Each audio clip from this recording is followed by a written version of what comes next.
So first of all, thank you so much for taking the time today to be here with me. How are you guys doing today? We're good. I mean, apart from the blizzard, it's trying to get here has been pretty tricky. We've decided to meet at somebody's place because it was kind of a central location. But you've come all the way from Sippo, which yeah, there was a little bit of hassle on the way, but I got here right on time. Yeah, so that's something. Yeah. What about you? How things like that? Yeah, quite okay. I've been inside mostly today, looking at the the blizzard and just wondering, like, am I going outside today? Am I not? I don't know, but I recommend. I think you've made a really smart decision so far. Yeah, don't go there. Yeah. Anyway, so you're releasing your new album, Resident Human, in a couple of weeks. How are you feeling about the upcoming release? Yeah, great, to be honest. At this point, we're very comfortable with the material. We've been rehearsing about 3 to 4 times a week for the past several months, and we've learned how to play it. We've kind of reapproached the songs in a live setting, which we didn't do before the recording because we could barely play them, frankly, at that point. But it feels great, and we're just really excited to get the rest of the music out there and hear what people think, because I think normally the singles tend to pave the way for what the rest of the album is going to be like. But I think with ours, it's only covered about 50% of the scope of it. There are quite a few nice surprises, I think, left on for release day. Yeah. So obviously the past year has been quite difficult for everyone, but I also presume especially for you guys, because you struggled with struggled. I guess everything is fine now, but you've had some lineup changes. And then the pandemic, you had to cancel or postpone rather, a lot of shows. But luckily, you also found new members really quickly. So I was wondering how it's been to collaborate with each other, and how are the dynamics now? It's a really legit question. I mean, I think to give you a little history. So we were on a tour in 2019 with Southern in the autumn, and Mikko, our previous bassist, had to leave the tour halfway through due to health reasons. And we were kind of agonising, okay, what do we do? Because obviously a no-brainer, we were going to send him home because health comes first. But then we were set in a position where we'd invested a lot of money in the tour and we didn't want to disappoint anybody. So in the end, we did 2 shows with backing tracks, and somebody through mutual friends managed to find Aki, who flew out to join us in Milan. And from the first gig, he'd never heard of the band. He had 2 days to rehearse and just absolutely destroyed it. I think it was unbelievably stressful. But right off the bat, he just came over and kicked ass. And when it was apparent Mikko wouldn't return, we asked Aki to join. And ever since, we've been just amazingly happy. He's also the reason our Instagram account has become a meme page of occasional band information. But I mean, he's just awesome. We're really, really happy to have him. So after that, we found out Ronnie was going to be leaving the bands in late November. And basically, he's never been a massive fan of touring, so it wasn't a huge surprise he wanted to go. He's got a very young daughter, and he loves playing the gigs, but just hates everything else around the shows, and decided to stay in Finland and focus on his teaching career. So it was a real blow because he's a great friend, but we respect his decision, of course. And briefly, JC Holtonen joined the bands. He just wasn't the right fit for Wheel, and I don't think we were the right fit for him. Like the guitars in Wheel, the improvisation mainly comes from sound design. And I think that guy, he's much more of a kind of improviser player, whereas in our band, the guitars are a bit more structurally rigid, so the drums can do all the wild stuff. So we split on really good terms, but the timing wasn't great. It was basically just before we were supposed to track guitars, so I played pretty much all the guitars on the record, apart from the solo, where we invited Ronnie back in to play the solo in Hyperion. And then we found this fine gentleman to my left, Jussi Turunen, who joined the band over the summer. And we've been rehearsing like crazy together. And this guy's just awesome. We love his guitar playing. And I think we've got the dream team at this point. This is looking really, really good for the future. And I think anybody who hasn't seen us live before will enjoy it. And those who have will be pleasantly surprised with the direction it's taken. That's the overview. Yeah. And how has it been for you in the band now that you're new and just starting to get used to the songs, I guess? Well, we've been seeing kind of different phases with the band, I think, because, for example, when I joined along, everything was still like normal, if we can call it that, like pre-pandemic situation. And the band was really just picking up speed. So much so that it was starting to get kind of too hectic, considering the fact that we would need to be doing the album that we had no music written for in the middle of the touring that was going to be like half of the year 2020. Yeah. So when I joined in, everything was still, you know, it was like a train going at full speed. I just grabbed the handle and tried to do my best on sticking along with it. And then after the pandemic slowed everything down, I think we were kind of lucky enough to find Jussi and spend really some time with him. Because with me, when I joined along, it was kind of just good luck, you know. You were just right in it. Yeah. It was just good luck that it matched so well. But after that, you know, I'm happy that we had some time to like really think that who would fit the band and who should we try playing with. And we really spent some time with Jussi really to make the decision so that it would work for both parties. And it's been like strange to see that really fast phase first and then this kind of a slow phase while we still had our hands full with finalizing the album and then pre-marketing it and everything. But still, I don't know, it's been quite a journey so far. Really interesting, really inspiring, also stressful at times, especially in the beginning, of course. But still, I enjoyed all of it very much because of the group.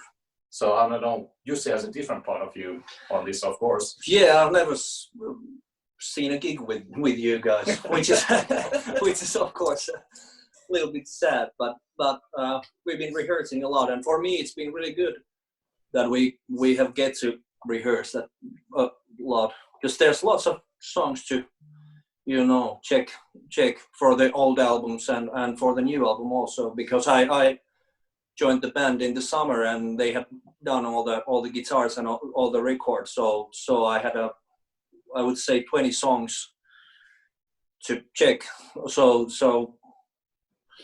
I've seen also only the rehearsal side of this band, but I hope we will get on the gigs and touring soon. Yeah, it's really what the time that Jussi has been in the band, it's been really different from all the past years, yeah. Because there's been a lot of, you know, shows and not too many rehearsals really, and now it's completely upside down. Yeah, and we have few shows on calendars, but they have all cancelled a month before, so we've been a bit unlucky with those. So hopefully next summer we are able to play with Jussi. Yeah. A show or two. I'm really looking forward. Yeah. I really think this has also like benefited the group a lot that we have had the time to actually go back and really rehearse. Yeah, because for example, cool down on exactly. all levels. Basically. Because I just had to jump along and try and cope with it while the guys around me really knew what they were doing, and I was like, "Oh, mama, I'm scared." Who are you talking about? What guys? I've seen them every now and then. But anyway, this has been like a really good period of just, you know, really digging in on how to play together as a band and really focusing on that. So we're taking the benefits when it's possible. Yeah. Anyway, let's start talking now about, you know, the main focus of this interview is, I guess, your new album, Resident Human. So I first want to start off with talking maybe a little bit about the differences between Moving Backwards and Resident Human. Do you feel like you were able to experiment a little bit more, take the sound a little bit further and make it even more your own with this album? Yeah, I mean, I think the major difference is we toured for a year. So in 2019, we did 2-month-long tours with Soen. We did a week touring in Catatonia. We played lots of festival shows around Europe. We played with Children of Bodom in the Ice Hall here, and we did this end of the year tour with some Finnish bands. There were basically just loads and loads of gigs, and I think we got very used to just how that felt to play together.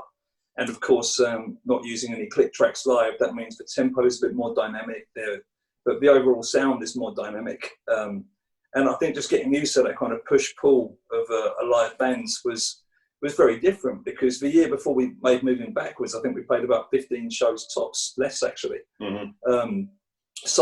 But we went into that having a very clear-cut idea of wanting to make this clean, powerful-sounding record, which I think we did. And you know, songs like Vultures, it was definitely the right stylistic choice for that. But Resident Human, it's a lot more stripped bare deliberately. That we under-edited rather than over-edited. Like, of course, there's editing, because I mean, you can edit everything these days. It just it becomes a real subjective question of taste, like how much you should do it when you can correct every beat and every pitch. And honestly, it was terrifying. I don't mind admitting that before we got the masters back, I had a few weeks where I was just waking up in a sweat thinking, oh my God, what have we done? This is the worst idea in the world.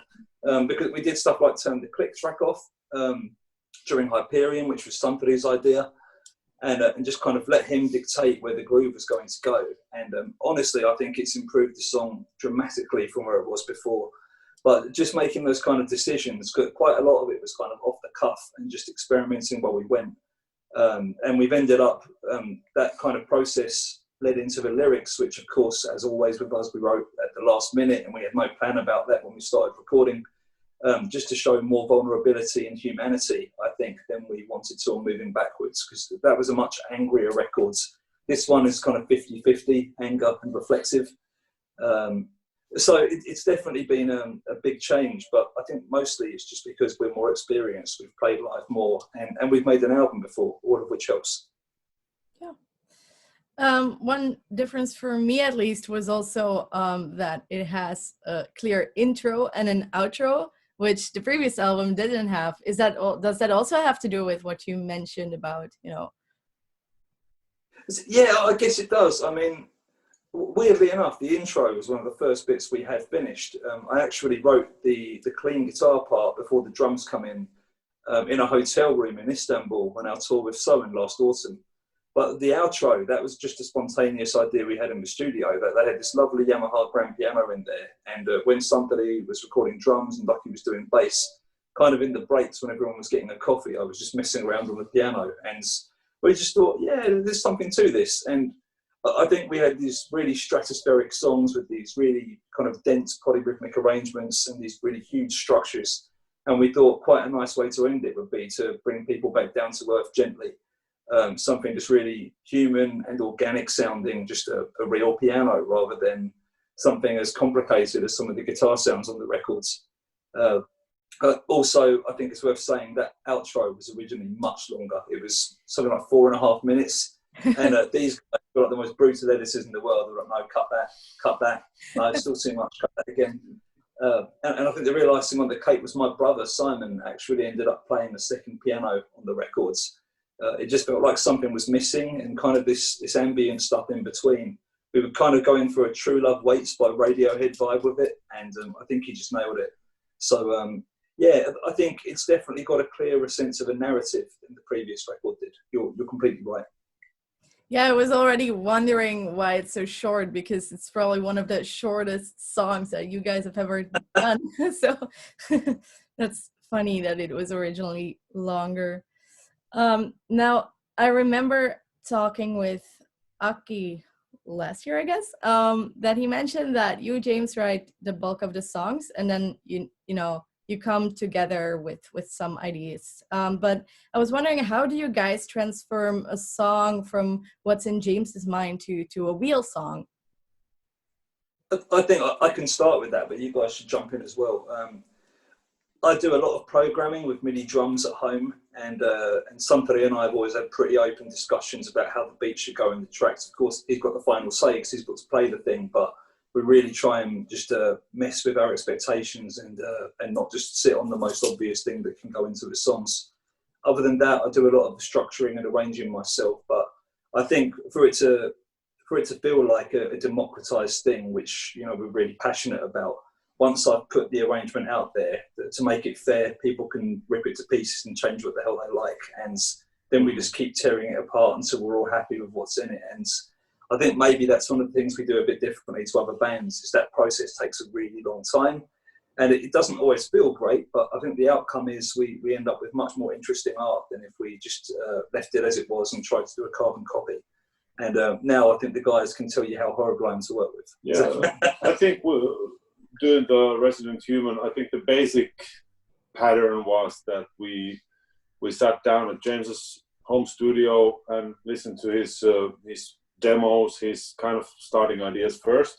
That I have this and this kind of idea, and these might go together, and these might not, and stuff like that. And we chose the strongest ideas from there, something like that. And then James started to develop and arrange, and we were sharing a bit of ideas, but James did the bulk of it.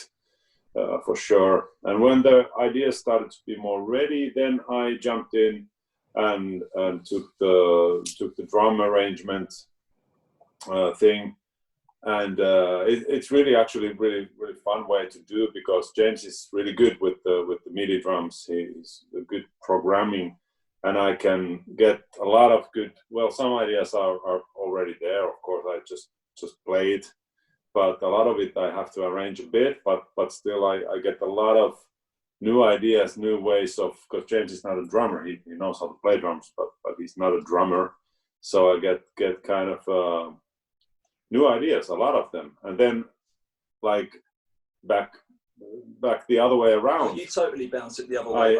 I play some stuff, and they might affect the final arrangement. Then, so he might change a bit of a song or something like that. Or it completely changes the part. Like in a sense, somebody wrote the A part in the verse there, and hey, this is amazing. I'm going to delete all the verses and start again. So it's a conversation at that point once we've got the sketch. Yeah, something like that. So that's that was the basic, and then we just and then the final versions were made in the studio. I played the drums first with the bass. Some parts of the bass takes were saved, maybe, or maybe you played. We played all of them later on. Again. We did like after the week when we finished drums, then we listened back to the bass recordings, and because I had been sitting down in the drum room with Santeri playing for a week, but not really like trying to make my parts, not really concentrating like that. Just kind of, I had a perfect way of rehearsing the songs for a full week, for like 10 hours a day. And still we got to play together. So I played with the bassist and not just with the click track. Exactly. So it made kind of a live feel to the recording, even if the tracks were not used in the end, but they were re-recorded. But that was the basic. Then some of the arrangements still kind of got changed a bit on the final drum recordings, and then of course after that the basses and then the guitars. And at this point, of course, we had no vocals at all. But we can't express enough how close to zero it was. We didn't have a lyrical theme or a melodic idea. We just thought we'll deal with it later. We were almost in this real rush to try and get the instrumentals track, because we knew we had something really great with it. Yeah. But the vocals, I did not anticipate how hard that was going to be. That took like another 4 or 5 months after the guitars, bass and drums were done. And just trying to find the right subjects and the right melodic ideas. And because especially in our music, the vocals have a really specific role, which is it's supposed to kind of simplify how complicated everything is behind it. So it doesn't have to sound like you're studying for an exam when you're listening to the song, you know. And especially, for example, in movement, like the meters in that. I wrote it. I still don't know what the meters are in some of the parts. I don't remember what the bar numbers are. So the vocals are just supposed to make you forget that all this crazy stuff's happening behind it. And that was a lot more work than we anticipated this time. Yeah. So talking about the lyrics as well, I know that you are mostly inspired by like political and social happenings around the world. And I read that movement was based on what was happening with George Floyd and the whole Black Lives Matter movement. But would you say in general that the main inspiration for the lyrics was everything basically happening in 2020 and everything that went kind of upside down and kind of was highlighted more? I think a lot of it was movement, especially was specifically about the rhetoric after George Floyd was murdered and just how factionalized society became. And how you ended up with this binary division, which ended up having nothing to do with the original thing that happened, which most people agree is wrong. You know, an innocent person being killed in broad daylight by a police force paid to protect them, which I think across the board, everyone was going, yes, this is wrong. But then it ended up being thrown in with all this other crap. Like I was speaking to a friend in England about the term Black Lives Matter. And, you know, as far as I was aware, it was a movement about improving equality and trying to overturn some of the historical systemic racism involved in institutions, particularly in the US. And this person in the UK was saying, actually, this is a website that's been around since 2011. And it's about these specific, you know, Marxist values and all this other kind of conflation and just a way to kind of dismantle the argument on its weakest opponent. which always comes back to it gets in the way of any kind of meaningful social change. And it's frankly, as you can hear in the lyrics, I just get really pissed off by this kind of rhetoric because it solves nothing. And you end up back in a situation where the same problems keep happening and we can't progress. So that was kind of what that was about, just my frustration with that situation. I don't have any idea what should be done to fix it. I just think that if you can start with the agreement that it's never acceptable for police to kill someone with impunity and then lie about it. The smartest argument I've heard is what it should mean to be in a free society is you could be a deviant and a drug addict and the police still don't have the right to execute you. And I think that's the central point. And I'm quite passionate about, being part of the discussion for how we change that stuff. And, we bitch about this stuff in our rehearsals all the time. So this is kind of a shared sense of frustration with the state of things. So, a couple of the tracks dealt with the outwards, like Fugue was talking about what it's like to just trying to bury your head in the sand and survive the pandemic. But the other major inspiration was this book I read last year, Hyperion Cantos by Dan Simmons. And the story in the book is spectacular, but it's not about the story. It's about some of the underlying themes that run through the books. Hyperion ends up being about mortality and just our relationship with the concept of death. Specifically how we're so immersed in our own experience, we forget everybody else is going through the same existential crises that we are. And just the notion that we're on this linear train ride from birth to death. We have no idea what comes before or afterwards. Everything's hyperbole. We can't change the speed or the direction of the train. And I guess I started thinking last year that I want to be more empathetic to other people on this journey because it's so easy to forget that everyone we interact with is literally going through the same thing. In a similar way, dissipating was another theme from the book. It was about the indifference of the universe, just this idea that this seemingly hostile thing that surrounds Earth, the second we leave our atmosphere, you're in sub-zero temperatures and a vacuum. And, it could look like it wants to kill us, but it's completely indifferent. And I think both that and Hyperion can lead to a state of nihilism and lacking purpose, which I definitely felt last year during the bleakest moments of the pandemic. But I think there's actually something liberating when you make your peace with that and just realise that it doesn't matter what's happening at Andromeda and I've got no idea what's going to happen when I die or when I'm going to die. But suddenly everything we do now is just way more purposeful and significant. And you end up just with gratitude. And I think the journey to finding that sense of gratitude is really what the album ends up being about for a lot of the songs. Okay, cool. How did you come up with the title Resident Human? Was that something mentioned in the book or is that like a thing you came up with yourself? It was a working title for one of the songs that I came up with at the beginning of last year. But specifically, I think it's just how helpless I think we are. And we're all like passive observers in our own lives, especially living through a pandemic. We're all looking out the window while global politics seems to go to shit and the environment's collapsing and there's a pandemic. And it's almost like we're staring out of a window on this board of rock hurtling through space very, very quickly, hoping that we don't die for a little bit longer. And just trying to come to terms with this. It's like riding a bicycle, but being unable to touch the handlebars. And I think just trying to come to terms with that kind of separation anxiety I guess that's kind of what it's trying to do. I also really like the artwork for the album. What can you tell me about that? Is that you, James, or is that someone from the band? I think it's loosely based on my face, but it's my wife, Annuka Lascelles, did the artwork for it. She's actually made all of our artwork so far. And we were kind of thinking the unifying theme on the record, it's not a concept record, but there is a loose tie about this figurative deconstruction of humanity that I think the songs do. So we thought the cover should be a literal deconstructed head. And it was inspired by these old Victorian textbooks, which have these really cartoonified versions of human bodies, which are way more gruesome if you think a lot of it was drawn from real life. And it also has this vibe of like a museum, and you see insects pinned to a board. So those are the concepts that were the artwork. Now you guys are releasing an album without any certainty of having concerts again in 2021. But how do you see the future? Do you think there is still hope, or There's always hope. It's just all bets are off for when the end's going to be. I mean, I know other people view this differently, but if there's no hope, then I can't get out of bed in the morning. So I've got to believe things are going to improve at some point, right? But I think with the pandemic and the new strains, the vaccine, things looking really positive. But we've been disappointed so many times thinking, okay, now we can tour, and then it gets delayed again. So at the moment, we are cautiously optimistic that some of the festivals over the summer might happen.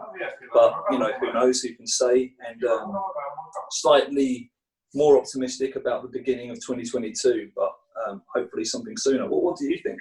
I think last year we were more eagerly waiting and hoping that maybe next month it could be doable again or something like that. And during this year, I think we've already made our peace with the fact that nothing's for certain and that we really need to wait until it is certain.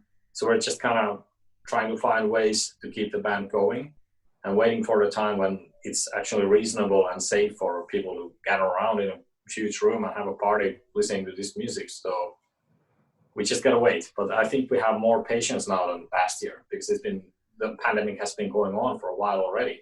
And we've seen the situations like, yeah, we could do a couple of gigs. And we actually did a couple of them last summer. And then everything went down again. So I think we're, because it's been going on for a while, we're more comfortable with the situation, or at least we can accept it, take it for what it is, and just kind of wait it out. But very eager to get back out there, definitely. Awesome. Yeah, I'm really curious to hear the new songs live. But anyway, I guess the time is up. So do you have any last thoughts you want to share before we end this? I guess just to anyone reading or listening to this, however you decide to publish this, just thank you. Thank you for caring. Thank you for the interest you have in our music. And we really don't take any of this for granted. So we hope to see you and anyone else involved in reading this article or watching this video at a gig. Keep it real. Yeah, and that.